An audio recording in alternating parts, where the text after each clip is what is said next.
evening, wherever and whenever in this wide world you're watching this program of ours. I am so excited to have Sparkle Lindsay with me today, and we are going to talk about all kinds of things. And I'm going to first let Sparkle introduce herself, and then we shall take it from there. And if you're watching us we are currently live on LinkedIn, Twitch, Facebook, and YouTube. So if you're out there, put a comment in the comment section, and either Sparkle or I will respond to it.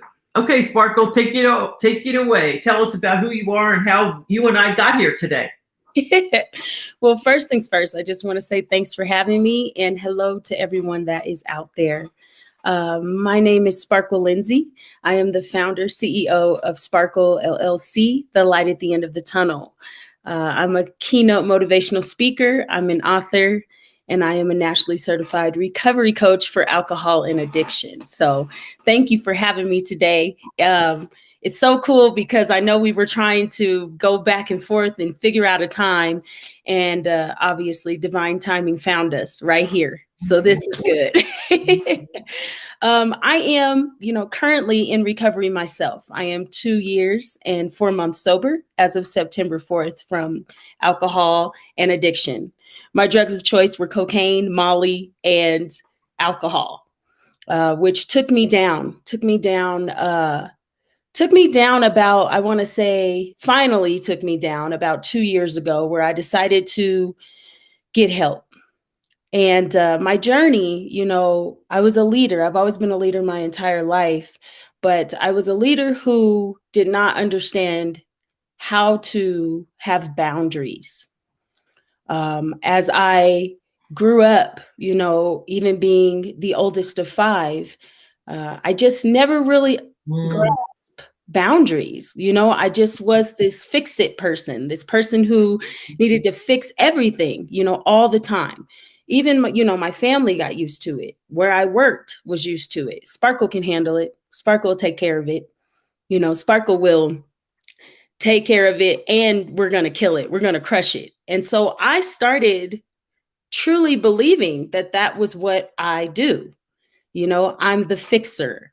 I'm the, end all be all when it comes to making things happen. Okay. Well, this also creates ego, right? Mm-hmm. Because now I'm like, we will not lose, and I'm going to do this right. This is the way it's going to be, not knowing that all of my time was spent doing that. Mm-hmm. Mm-hmm. And people were completely okay with me doing it, mm-hmm.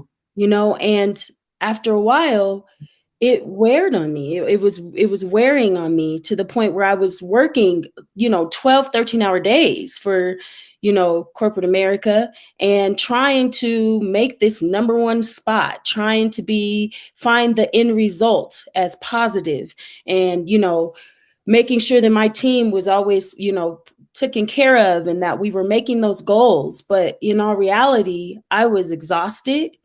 And my only time that I really had to relax was when I was drinking or using, and I was also dealing with my own personal stuff. I have 4 autoimmune conditions, and lupus is one of them. And so I was battling pain. I was battling not resting, and I was trying to make sure I was the fix-it. Mm-hmm. And that alone was a disaster. And it sounds exhausting. It sounds exhausting. Oh my God. It was exhausting. But then let's also put in the mix that I was using drugs and alcohol. That is exhausting. Mm-hmm. So I was also around the clock trying to feed this habit, mm-hmm. and work, mm-hmm. and keep everything like I'm the fixer, not sleeping, and I'm in pain.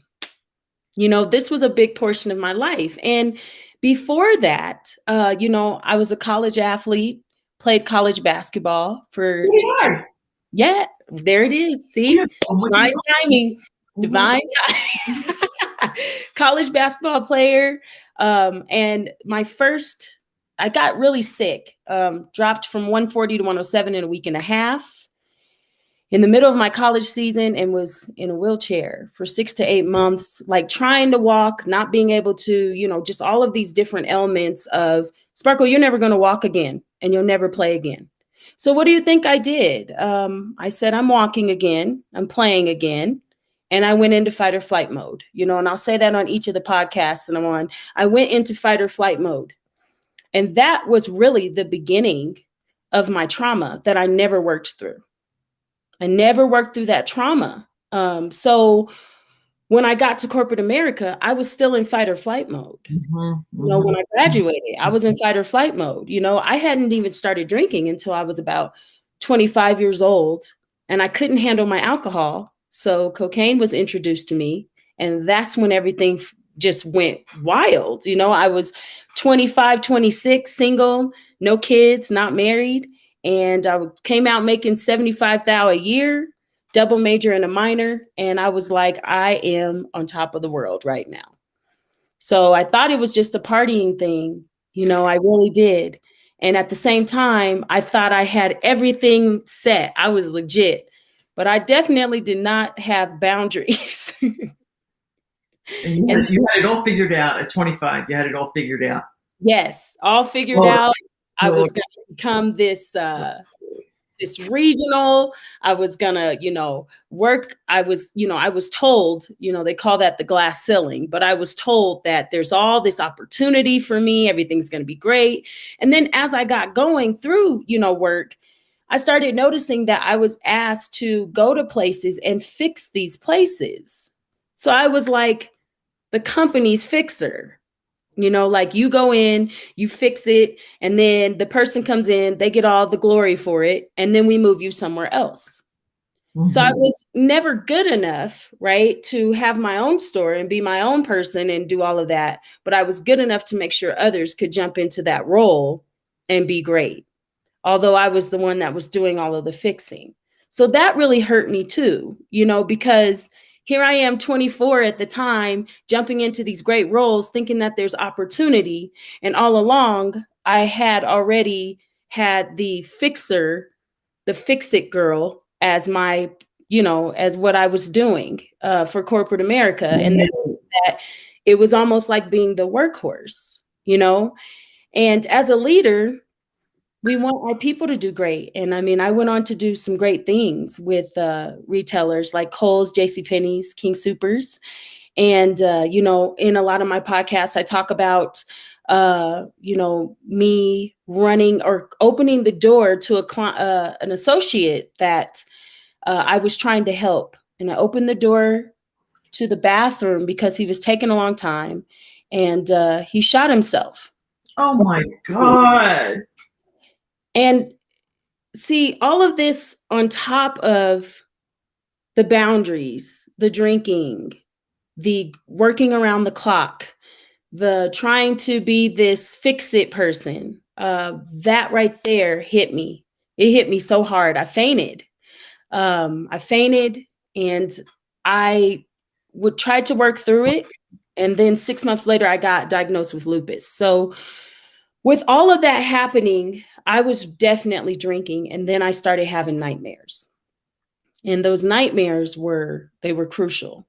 They were very intense for me, and I knew I needed to get help immediately because I went into the doctor and they said, you got to start taking a form of chemo for your lupus. And I said, okay. So I was giving myself shots and taking shots, Joan. Giving myself shots and taking shots, okay? Had a dance to go with it. And I was like, I could die right now. Just, I didn't know where I was at that time, just in this warp, in this zone that was just like, I felt stuck and I had to perform, but I also was, I was dying inside. But for me, I was like, my name's Sparkle Lindsay. I'm the fix-it. I can do this. And as a leader, sometimes we forget, hey, we're human. It's okay to ask for help.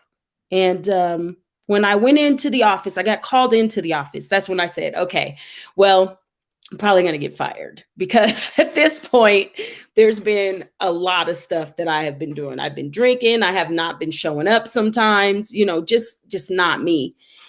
And I walk in there and they say they're going to promote me. Totally. Let me just interrupt for a second. So we can have a little bit more back and forth. It's so crazy. The man that died in the bathroom, you were probably also like, hey, Sparkle, we haven't seen him. You go check on him. Well, but he walked in and I felt something in my pit of my stomach that did not feel right. He wasn't an employee. He was, but he hadn't walked in for his shift yet. So I was going to surprise him by letting him know we found housing for him. Like, cause he was like living in his car. He was having a rough time, and as HR, I was like, okay, he's going to be so excited. I was so excited to tell him that we had found a way to make it happen. He was going to go into the manager and training program. I just didn't know what else he had going on, and a big portion of that, I still battle to this day. I have a very, very hard time shopping in stores. Trauma around that. Like my first initial trauma I had was walking into the store and I had a major panic attack by myself. And so even the feel or the thought of walking into a King Soopers for me is very, very, it's very fragile. And usually someone goes with me because I'm still working through that part of my trauma and trying to terms with it, and then also just that feeling of it, working through it and trusting my body, trusting that everything's going to be okay, forgiving myself for some of the things I thought, knowing that the first initial introduction I wanted to have with him, there was positive. And I have to remember that, and that the instinct I got was me going with my intuition, which is something I will never, ever shun. My intuition is very powerful and I trust in it, so I was hungover that day too. So that didn't help either. But all in all, it was probably something that it was really a changing moment in my life there where I was scared, I was real scared. There, but for the grace of God, go I, right? Yeah. Gosh. So I knew it. I knew that once I turned down that promotion. So I turned it down. $125,000. I said, I'm sorry. I started crying when they said they wanted to promote me. And I said, I'm out of here. And I got to go get some help. And they were like, we'll hold your job for you. So, I mean, one of the biggest pieces is that I don't ever blame where I chose to work or what I chose to do. It is my decision, and I allowed what was going on at work and me pushing myself to the limit. I allowed that. For a long time, I was upset at, the companies I worked for, as I was going through treatment to finally realize, how did I take a part in it? Right. Because initially you were thinking, why did they do this to me? Exactly. But as you get going and you really self-reflect and sit with yourself for a minute while you're sitting in those four walls of treatment, wondering how you got where you got, you've asked yourself how you play a part in a lot of different situations, and it comes right back to you and what you allowed and what boundaries you did not set. And that is exactly why boundaries is important. So tell us how does one go about setting a boundary? Well, in my workbook, Being a Better Me for Me, which I do a workshop, it's important to use very deliberate answers. If you don't want to do something, in my book, it says no, period. It's a complete sentence. And I remember being like, should I tell this person no? Should I not? Okay, fine. I know it's my day off. Look, know it's my day off, but I'm going to go ahead and do this. then to later be upset because I was the one that chose to sacrifice my time for it. So recognizing it, being able to tell someone that that's not going to work here with me, or that's unacceptable. I think, or if the biggest piece is saying, you know what, I'll get back to you later. Let me look at my schedule and let me see if I can even make it happen. The majority of us are so excited somebody needed us that we lose sight of the fact that we may have other things going on. And instead of just politely saying, I have other things going on, maybe we can do a different day. We don't do that, Well, I think you said something very key when you said, someone needs me, somebody wants me, they called me. And when we were in the green room, so to speak, we talked about imposter syndrome and not feeling your own self-worth. And so that's a part of it, to say, wow, they called me and they didn't call, so-and-so. Right. And I think that, once again, you have to remember, my past is being the fix-it. Especially, well, you started out as the oldest of, what did you say, 6? Oldest of 5, yeah. 5. The oldest, yeah. The oldest is a fixer, right? Call Sparkle. She'll do it. She'll take care of it. Call you big sister, And for me, I was like, yeah, call your big sister. Even in my relationships, I've always wanted to be needed.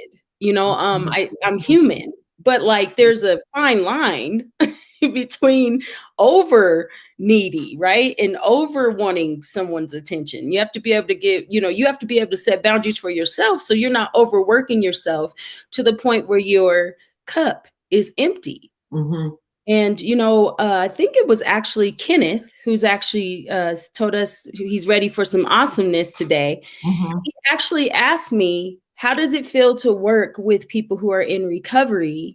He asked me this in a live a long time ago. How's it feel to work with people in recovery? And he asked me, is my cup empty? And I said, I am my cup. And I am as full as that cup gets. The only thing that anybody gets from me is the overabundance that flows from my cup.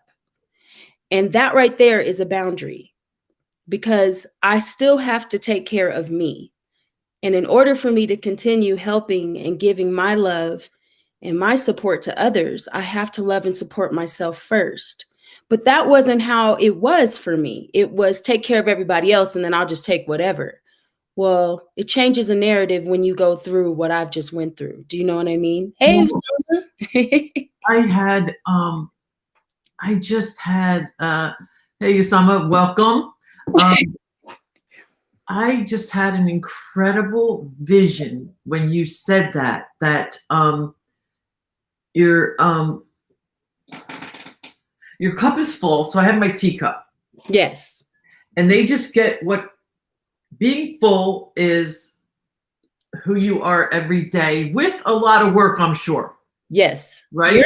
So your cup is your body, your temple. Right. And then my cup. This is all this nice little right here. Beauty here. No, it is beautiful. My gosh, you're so beautiful. You're so beautiful. Here of this cup is me. Okay? And then it's overflowing. Now it's overflowing, and I'm like, oh, all this abundance of happiness and love. Okay? Let me see if I can do this, right? And then I hope I don't spill my teacup. And then whatever's left, you give back. Yep. And then it comes down and it goes to me. This is the vision that I had. It says we will be given back tenfold. So then it goes back into the earth and fills you back up again. There it is. And it's just like this continual, like, refilling. And then if you didn't give back, I'm gonna have to work with you on a graphic or get someone. Do you understand what I'm saying? It's like it's like a constant flow. Yes, and here's the thing: that constant flow is also constantly helping me step into my power, as I am also helping people help themselves step into their power as well. Which means now you've got the power of so many people helping themselves, that we are now people of many strengths, which is a force to be reckoned with. Oh my gosh. Now that's reminding me of like how the redwoods are connected underground. Yes. In this big root system. Yep. Maybe it's not redwoods, it's some tree. Some tree is connected underground. The roots growing under there, right? They're connected to each other. It's like a big system. Yes. So then it's hard to break and it's hard to knock over redwood because they're holding each other up. Yes. And they're holding each other up, but they're not doing it for each other. Because the issue is that they got boundaries. You see, those boundaries are to walk alongside each other. Those boundaries are not to do it for them. Because if so, now you've gotten outside of your boundary. You now have given up most of your cup. And now you're sitting at home mad because you ain't got no gas and you gave everybody rides all day. Exactly. And the person I loaned money to, I just saw on Facebook, they bought a new car. Yeah. Exactly. Yeah. That person just straight was like on Facebook, like, here's my new whip. And then you're like, so can I borrow like $20 for gas? Exactly. And listen, sitting there mad. You mad too, because now you can't go to your movie. It's supposed to be your day off. And there you are. And the only person you can be mad at is yourself. You know, yourself, and after a while, you had to ask yourself, well, what am I going to be people's doormats here? Because now you're going into doormat syndrome. I did a big thing on my, it's a time to shine, it's sparkle time. And I talked about the doormat syndrome. You think you're helping everybody, but everybody's using you as a doormat, and after a while, you have to ask yourself, is this really what I'm trying to do here? Or do I really need to rethink and change my narrative right now? You know what I mean? So for me, I changed my narrative. I went and got help. And I asked for help. And everybody came running. Everybody came running. All this stuff I was trying to do by myself, Joan. And next thing you know, people were like, just sit down and just listen. And then that was when I had that moment with myself where I was like, I don't even know who I am. And I cried. After 13 years of no tears, I cried. And I knew then, I was like, I'm just letting people take advantage of me. I'm taking advantage of myself. I'm not doing my body right. I don't feel good. Sparkle Lindsay, what are you going to do? What in the heck are you going to do? Right. Just me in them four walls. And tears. And that was the only thing I could think of was, well, I better start working to learn and know myself more and more every day. Right. It's not that I don't know myself, but I better get to know myself because no one else is going to know me as well as I know me. And one thing we're going to start is with these external and internal boundaries, because I ain't giving people rides no more where I don't got no gas. Or say, can I have some money for gas? That moment of clarity, that moment of like, things could be different. Yes. And to capitalize on that, be aware of it. Yeah. What else did I want to talk about? You just mentioned internal and external boundaries. Can you tell us more about that? So the internal boundaries are what's from the root, like from, the core, the things that are so difficult for us to kind of like if you were in a relationship that affects your heart and you keep taking someone back who's not treating you right. You take a different body, a different name, but the same person is there. Yes. You keep taking that relationship back. Right. And so that right there takes a lot. Because you have to ask yourself how you played a part in the relationship and why it's not good for you. And you have to sit in that for a while and accept what your wrongdoings, accept their wrongdoings. But then you have to part a lot of times to heal your heart, to heal your wounds. Those internal boundaries are things that you've had and kept for a long time that take work. You know, you have to work on those things, because those things in addiction for me will suck me back in to relapse, because most of those relationships were triggers for me, but it could be different for someone else. External boundaries are people who are coming to you and being able to recognize that this is not for you. So knowing that there's either a motive or feeling that someone is asking you to do something that you really don't want to do. You may not even barely know this person, or you may know them, but they're coming from you, to you externally, asking you if you can take them to work, and then take them to get their vehicle, and then take that is where you protect your energy, and you say, I'm sorry, but I cannot do that. Today is my day off. Here is a resource to help you, right? Or whatever. Or no, I cannot, right? The internal ones are ones where you actually have to go to that boundary. Like, you have to, for yourself, go to the person that you need to create that boundary with, right? And then actually physically say, I can no longer do this to myself. I cannot be with you, and I can't keep doing the cycle. So those are people that you love, relationships, friendships, noticing what it takes for you to get out of it, which is one of the hardest pieces for verbally abusive, physically abusive relationships. I was in a very verbal abusive relationship. So for me, it's still to this day, it affects me, and I really have to work on my internal boundaries with, particular relationships I had while I was using, because they were not healthy. They were not healthy boundaries, and it's very easy for me to get sucked right back in to the drama, into the chaos, and to create chaos for myself so that I'll use, or so that I will have a reason to relapse, so learning the liabilities and assets of people, places, and things are so crucial in your life, not just because of alcohol and addiction, but to protect your energy from things that no longer serve a purpose for you. And so the way to do that is by understanding your boundaries. We're on the same path. I was just about to ask you, do you think it's about energy? There's an energetic connection, and then you started talking about it. So then consequently, when I become healthier and my energy changes, will I automatically attract different partners?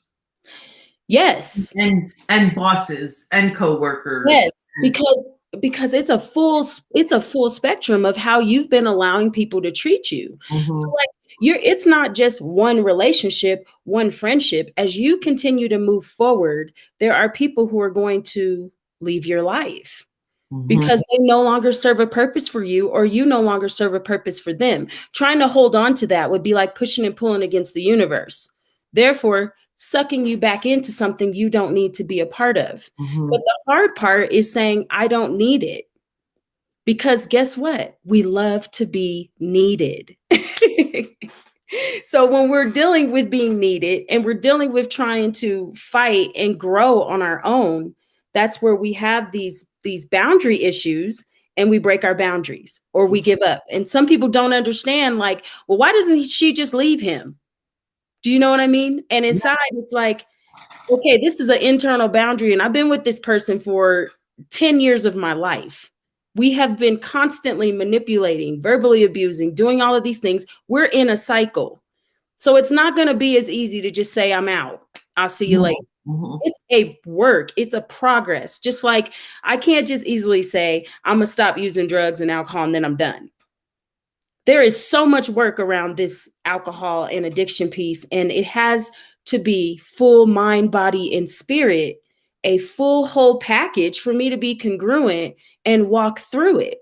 So all of it is a journey, and it takes time. It's progress over perfection. And that's in anything we do, just because we're human, Right. It's almost like another visual I just had was that you implant a boundary meter or a boundary regulator that's going. And it's being mindful and aware of the things that are happening around you. You know, I am so grateful to be and have clarity again Mhm. because I don't have anything, I Mhm. don't use any type of drugs, nothing. It's just me. So what I didn't see before is very blatant to me now. And being aware and curious about myself and being like, oh my, I used to do that. Or I don't really like that. Okay. Because now I'm getting to know myself and I'm curious about myself. I'm like, this is not going to work for me. This stresses me out. Right. Mhm. So immediately my little boundary thing goes, this ain't going to work. Mhm. It just, no. Right. No. Now it's easier because I'm like, not going to work for me today. That's unacceptable. You know? Exactly. And that's when you talked about trust in your instinct Yes. Hmm. and learning to trust it. Yes. The People intuition, you people know, sometimes ask me, okay, intuition.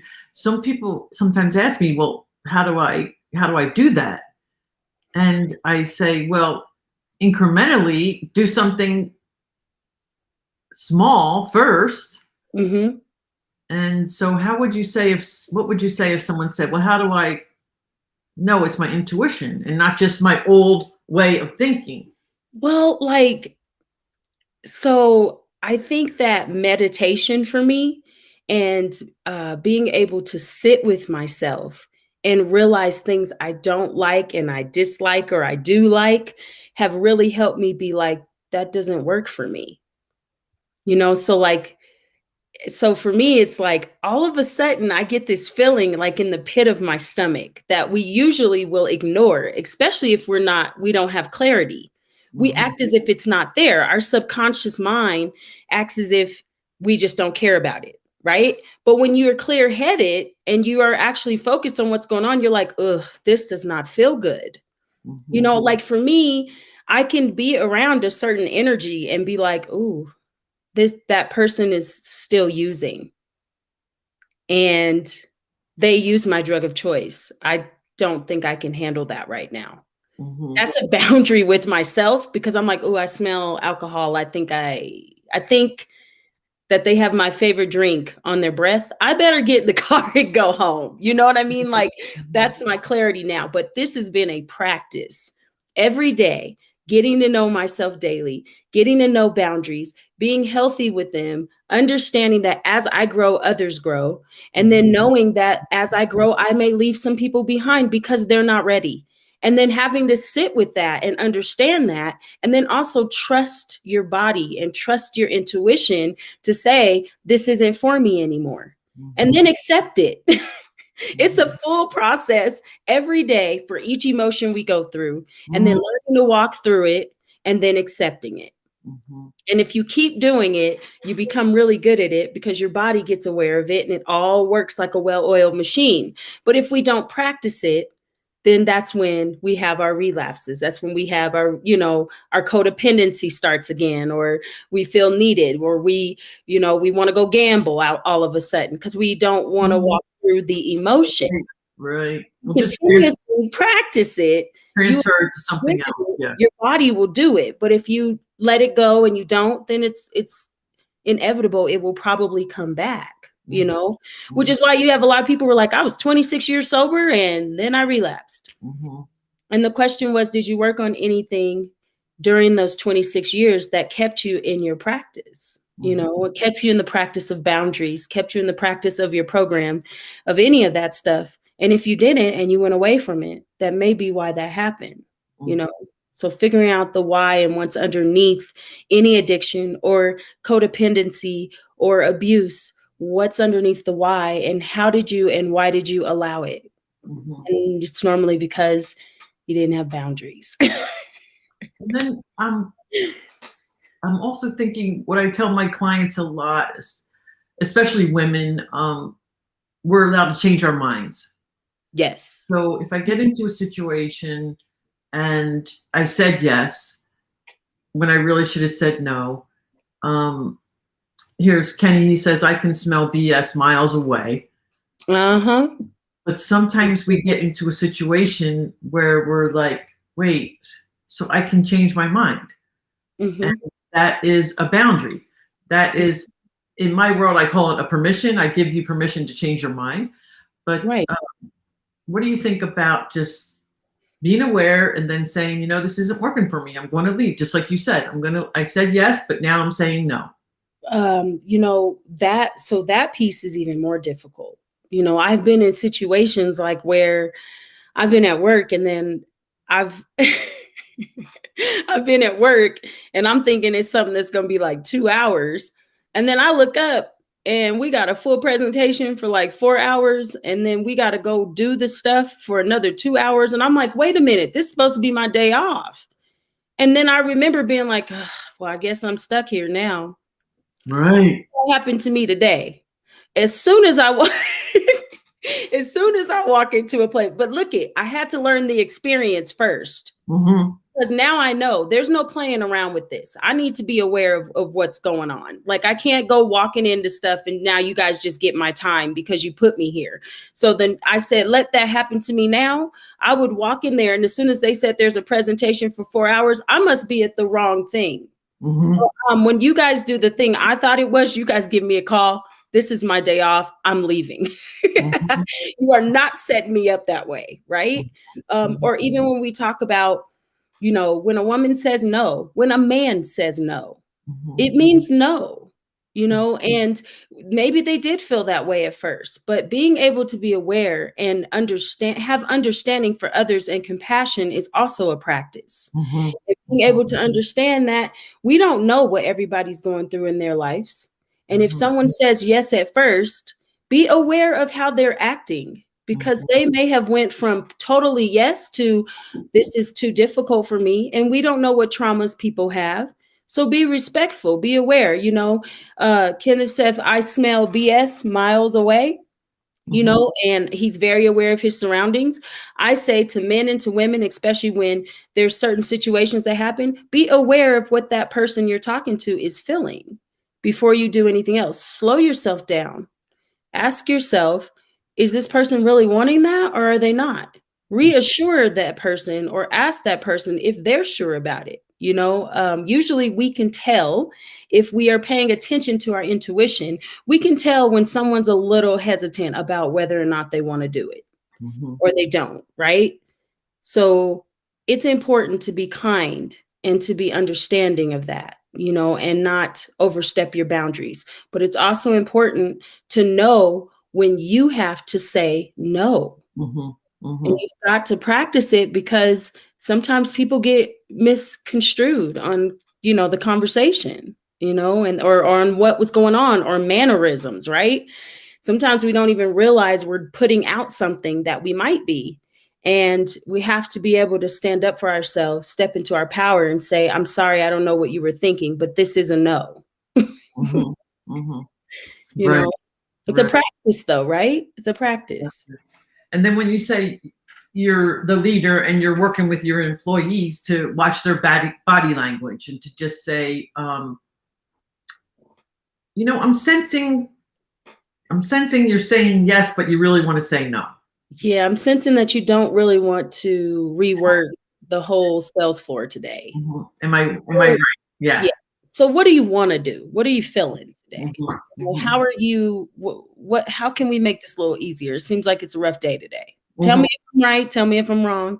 But as you know, as a boss, it's important for us as managers, as leaders, as healers, as athletes, captains of the ship, whatever you want to call it. It's important for us to be aware of the team that we have and their mannerisms. They may just be burnt out and overworked.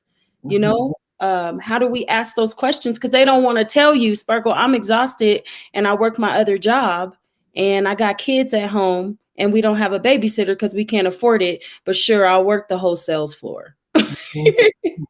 Instead of actually understanding, listening, and being aware of what's happening with each of your associates, each of those people who work for you, or even yourself, and asking them how they're feeling for the day can set a wonderful presence for the day, can set a moment in time for you and your team to grow forth and grow forward. And then it also helps them know that you value them and that you understand and respect their boundaries as well. Yeah. Now, I know we've talked a lot about boundaries, and a lot of what you said is really related to self-worth. And Yes. you called it the gift of self-worth.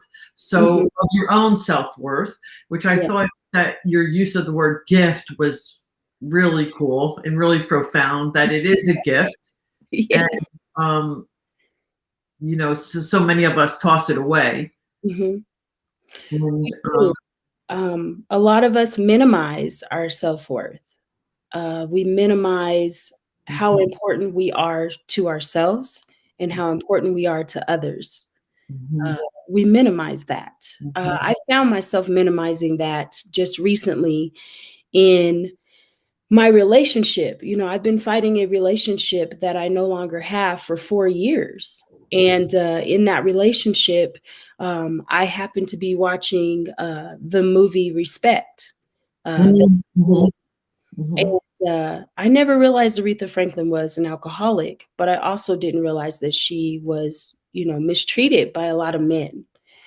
And I went to the movies by myself because I wanted to sing in the movie theater by myself because I like to do that. And so I went to the late night movie so that I went to the late night movie so I could sing really loud because I didn't think anybody would be in there. So, so I go in there with the intentions of, singing and getting my jam on. And I got to the middle of it, and there's a portion where one of the men say one of the meanest things in the world to her. And my first initial approach was, well, why doesn't she just leave him already? And I broke down and I cried. I cried so hard that it didn't sound very good when I was singing Respect. And I was glad no one was in there because I was crying, what you want? You know what I mean? And I cried because I was like, and that is what I've been allowing for this relationship and for many relationships. Not knowing my self-worth, allowing people to talk to me that way, and then coming back to it and saying, I'm going to make it work. And that moment, just that moment alone, in 2 years and 4 months of sobriety, that trigger set me off, and I knew it was time for me to work on the things that I'm going to accept and the things I am not. Also was me saying, wait a minute, my worth is way more valuable than being in a relationship with someone who verbally abuses me. I'm having arguments with them. This is not serving a purpose. And it's taking me down. It's taking me down internally, and I've got to walk through it. So I cried for the whole week, just processing, why am I allowing myself to go through this? And what makes me feel like I need to stay? Well, we go back to the beginning of this conversation. I wanted and have always wanted to fix it. So I am still, although sober, still battling that fix-it syndrome. And I have to recognize it in order to continue moving forward to understand my worth and step into my power. But if I can't recognize it, then it's like I'm just going around in a cycle and I'm going to stay stagnant. So the gift of sitting in that movie theater, divine timing for me. Absolutely. I now know my worth. Enough is enough. We have got to change this, and I've got to change this for me now. And that put boundaries, worth, and everything all in one, right in this cup that is full, and only the overabundance you get. And so with that, it has been a huge blessing for me to walk through this and stay sober and be okay with crying and to enjoy every emotion that comes my way through practice and understanding. And then to continue to put that forth in my new relationships I have, setting boundaries, explaining what my worth is before I even take that next step. So you understand that what you're getting yourself involved in, right?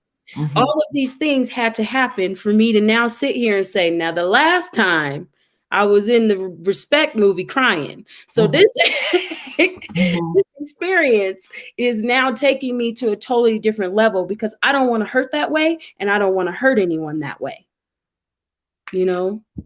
You know, and you talked about being that it's a process and that it's progress. And so all the work, what are your thoughts on this? That all the work you had done within yourself, without yourself, your internal and external boundaries, and the people that helped you and the people that you're helping led you to that moment that you could relate to the movie. Like if you had seen the movie a year ago, maybe not. Like, yeah, I find the miracle that's what my Sunday story is. My Sunday show is called Stories of Serendipity and Synchronicity. Yes. So I'm fascinated by like Like, that moment. yes, because that moment right there was like, wow, this was the time Mm-hmm. that this was the time for me to work through it. Because I realized, you know, in all of my podcasts, I talked a lot about my life, like the stuff that I've been going through, being in a wheelchair, all the things that I was vulnerable about, right? Mm-hmm. All of those things I actually was, you know, working through. Okay, so we're working through all this, the alcohol, the addiction, the autoimmunes, all of these things, but I never, ever, until just now, in this moment, on this first podcast, I never, ever have talked about my relationship and that I was with an alcoholic addict as well. And I've never once said that I minimized every bit of that 4 years I was in and how difficult it was for me until right now. And the only reason why I can talk about it right now, it's my lived experience, it's my life. But the only reason why is because I sat in that movie theater and I got real with myself and I realized something had to change. And the only way I would have been able to do that is by all the work I had done before to be able to sit in discomfort and to learn how to be comfortable with being uncomfortable. Exactly. It's all a practice. It is all a process. And trusting the process means that daily you are growing for you. But you may not think it's happening, but you do. Because when you have moments in a movie theater, when you're by yourself and you could go to the next liquor store and instead you choose to sit in discomfort, that right there is me stepping into my power and saying, no longer will I deal with it. Puts tears in my eyes because I feel like these are moments you have to have with yourself that tell you that you're growing for you. And I don't think we do this enough to recognize and embrace the things we're learning about ourselves daily. We minimize it. And if we minimize our worth, why are we doing it? You know, we just stay in a cycle if we minimize it. So to me, I feel like it's a great blessing and a gift to step through this, unblock some more blockages from my heart chakra and allow things to just flow. And this particular thing has been blocking a big portion of my heart. And I can now start to release it and I can start to heal. And I can walk through it and know I can sit in it because it's temporary. It's not permanent. That's beautiful. That is so beautiful. Thank you for sharing that with us. That's amazing. Talk about vulnerability. You really went vulnerable. And I appreciate it. I appreciate it. Yeah, I think it hits you a certain way, you know, and I think we don't always feel like we can do those things, but I feel like for me, it's been a gift to learn these things, take them for what they are, turn them into a positive and move forward. And sometimes it hurts when it's happening. It hurts. But at the same time, it's worth every bit of your time to explore it, to be curious about it, because it's going to make you better. And the only thing it needs to make you better for is you. This is a relationship with you. And so this is where moments like this, when I can cry, I'm falling in love with myself more and more every day. And I enjoy that about working on me and the process and the progress over perfection. And then It reminds me of Marianne Williamson. Have you heard of Marianne Williamson? No, I've heard the name. I'm going to send you her quote. She has a famous quote that Nelson Mandela actually used, and some people think it's his quote, but she says, and the more you allow yourself to be you, Mm-hmm. it gives other people the permission to be them. Exactly. And it that, holds space. It helps hold space exactly. for people to feel that there is no judgment, Mm-hmm. and that, I'm human just like you are. And that goosebumps, yeah. Mm-hmm. all of this is us learning. It's the experiences that we have that make us who we are today. Mm-hmm. And if we're shunning ourselves from those experiences because we're worried about judgment or what people have to say, we're not living. Mm-hmm. And I'm sorry, but I have spent too long in my life trying to live the life of what others think I should be. And I have now changed that narrative, and I'm living the life I want to and I deserve to have. Mm-hmm. And only because to me, it feels great. And those tears of joy and embracing that and sitting in the void and understanding where I've come from, that means a lot to me. And I feel that in my walk, feel it in my talk, feel it in my demeanor. And I think that once you start to find those layers of compassion and surrender for yourself, you ultimately open up so much more for others to feel the same. Absolutely. Absolutely. And Russ is saying we need to embrace our daily surroundings and learn and grow. Mm-hmm. Yeah. Every piece of what we have, including our happiness, including our emotions, including others' emotions, we can embrace and we can take in, explore it, keep what we want, and let go of the rest. But the problem is that the only way to do that is to stay in the moment, stay in real time. Right now, in this moment, live, this is how I feel. And I won't hide that from anyone. I will just embrace it, and anybody that's around me, or the energy I feel from you and the kindness and the smiling of your heart, I feel that. And so to me, I am embracing every bit of this moment because everything else is irrelevant. This is what's really going on, Mm-hmm. Right. Just this one moment. Yeah. Right. Just this one moment. What can you do with it? Yeah. Moment, right. Mm-hmm. And yeah, it's just it's such an honor, and I'm so touched to have you, really go deep, and talk about intimate things. And I just often think that we have so many uncried tears in us. Yeah. Mm-hmm. That when they finally come out, it's just they've just been waiting to come out. Like, yeah, they've been saying, so you finally got it, right? Like they're sitting there thinking like, so thank God it's my turn, Mm-hmm. I think it's also a way of, a really good friend of mine, she said, crying is the body sweating. Oh, that's beautiful. And I remember being like, I don't cry, I'm good. I just cry for a little bit and then we fix it. Right. Now I'm like, just cry until you can't cry no more. Go use the bathroom and then cry again. It's okay. It's okay.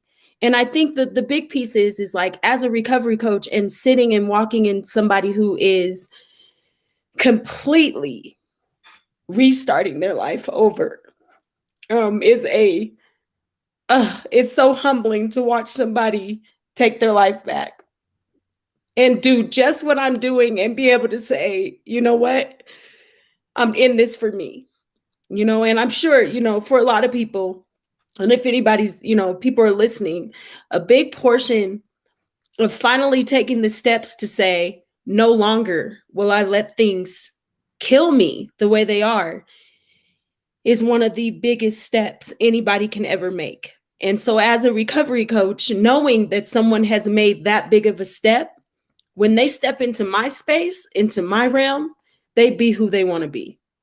and that's it. And we just meet each other where we're at. Even if it's just sitting there and crying for the whole session, that's fine too. Because somewhere we got to find that it's okay.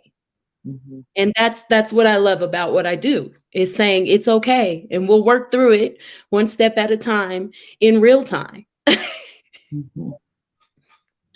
You know, you're a miracle worker. You take people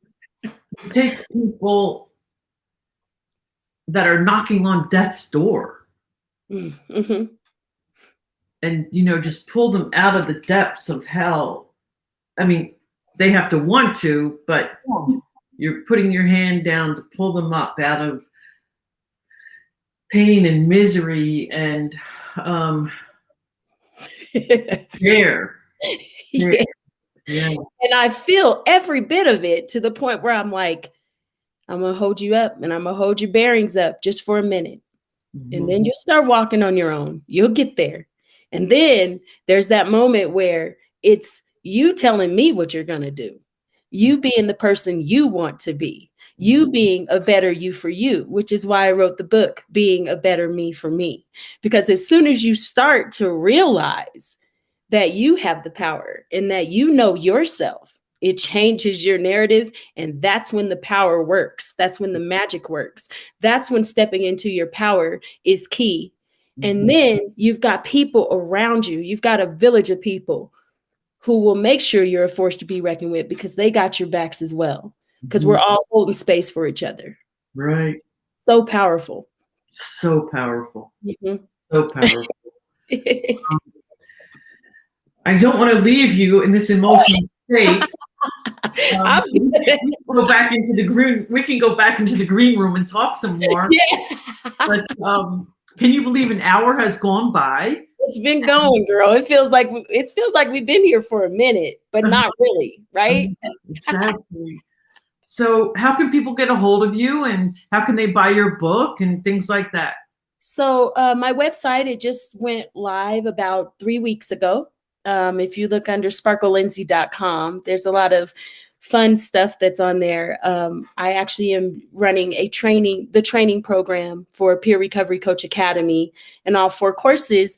It is Recovery Awareness Month. So I have taken all of the prices down, half price, for the whole package and for the work. So if there are people who are having that desire to help people, they're now sober and they want to help themselves while they help others grow as well, please do not hesitate to DM me on all circuits: LinkedIn, Facebook, Instagram, and so forth. But my website is the best way. So sparklelindsay.com. One thing I do want to say is, if there's anybody out there right now that's struggling, please call your crisis helpline immediately. Like I said, I'm always available. My number, website, and everything are available to you. And if you ever just have thoughts or things you want to say, you can always write that into my email. And I have no problem with writing back and just having some good conversations. So hopefully that was enough info to help you guys come chillax with me. Oh, I love that. I love chillax with me. Okay. Well, I am just so grateful and thankful, and I'm going to hit a little button that says end stream, and you and I will go back to the green room so we can say goodbye now. Thank you. Goodbye now, and thank you for having me on the show. All right. Okay. And thanks for watching, everyone. Bye-bye. Bye.